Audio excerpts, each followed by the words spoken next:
D'emblée, il faut dire que c'est un sentiment de satisfaction parce que le pays a été libéré. Et dès lors que le pays a été libéré, ça voudrait dire que même les ministères ont été libérés d'un certain nombre de comportements déviants que nous avions observés depuis sensiblement 14 ans. Et le pays étant libéré, notre ministère étant libéré de ses écueils, l'arrivée de Madame le ministre, depuis l'arrivée de Madame le ministre, nous travaillons en bonne intelligence avec toute l'administration. C'est même parfois elle qui nous pousse sur certains dossiers lorsque ça traîne. Cette question me fait un peu rire. Quand on dit qu'il y a eu manipulation au niveau des affectations et qu'il y aurait des complices, donc Madame le secrétaire général et ses copains, les syndicalistes, parce que ce sont les termes du document que moi j'appelle un tract. Vous savez, pour moi, quand quelqu'un veut dénoncer certains faits, la personne doit pouvoir signer et non passer par des tracts. Quand on est courageux, quand on est sûr que ce que l'on dénonce est vrai, on ne se cache pas derrière un tract. On signe le courrier pour qu'on sache qui a écrit. Nous avons pris part aux affectations, donc toute l'administration, toute les directions générales et les services de la DCRH et les partenaires sociaux, autant que nous sommes. Tous les syndicats ont été représentés. Aucun syndicat n'a été absent. Vous voyez, comme on vient de dire qu'il y a eu des manipulations, je suis tout étonné. Et je n'ai pas envie de considérer cette tract parce que si la personne était courageuse, elle aurait signé, elle se serait dénoncée. Vous voyez, on ne peut pas venir dire jeter les gens en pâture et saluer le nom d'une autorité telle que Madame le secrétaire général et les syndicats sans fondement réel. Ce n'est pas une première aux affaires sociales.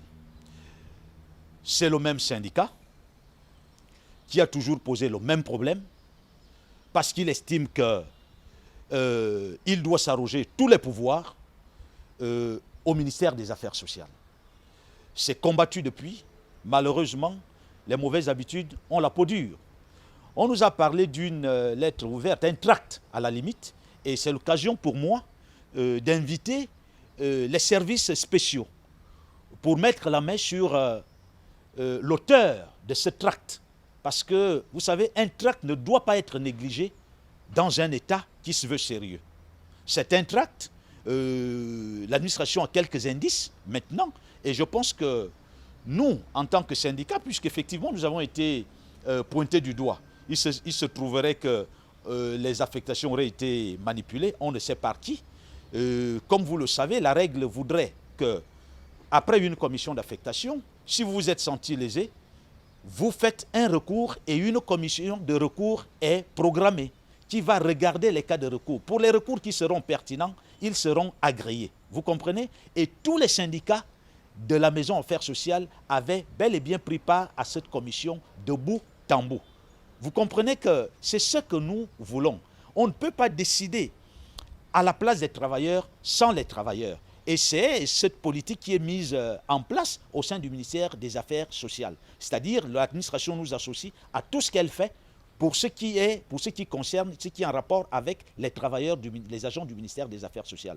Donc cette lettre ouverte, nous nous sommes retrouvés. Certains ont voulu banaliser cette lettre ouverte en disant c'est un tract, on peut négliger. Mais la majorité a dit on ne peut pas négliger parce que ces comportements doivent cesser. Et vous voyez comment on va jeter une administration calme, tranquille, paisible, en pâture.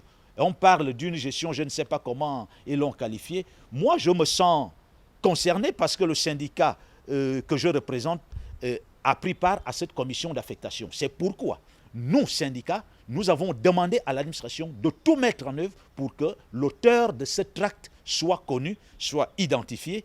Nous ne demandons aucune sanction à son encontre, mais que la personne vienne, puisqu'on parle des agents. De quels agents s'agit-il?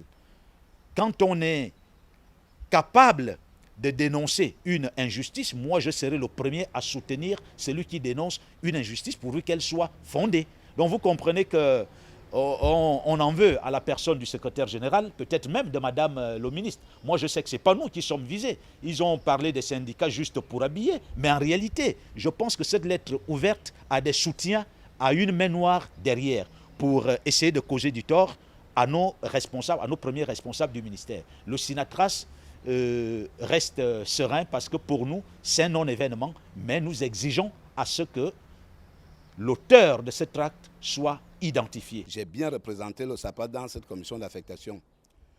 Les rumeurs ou bien la lettre qui circule dans les réseaux sociaux ne regarde que la personne elle-même qui met cette lettre dans les réseaux sociaux. Parce que nous avions été en commission d'affectation, la hiérarchie supérieure et nous, les leaders syndicaux, nous avons travaillé en symbiose.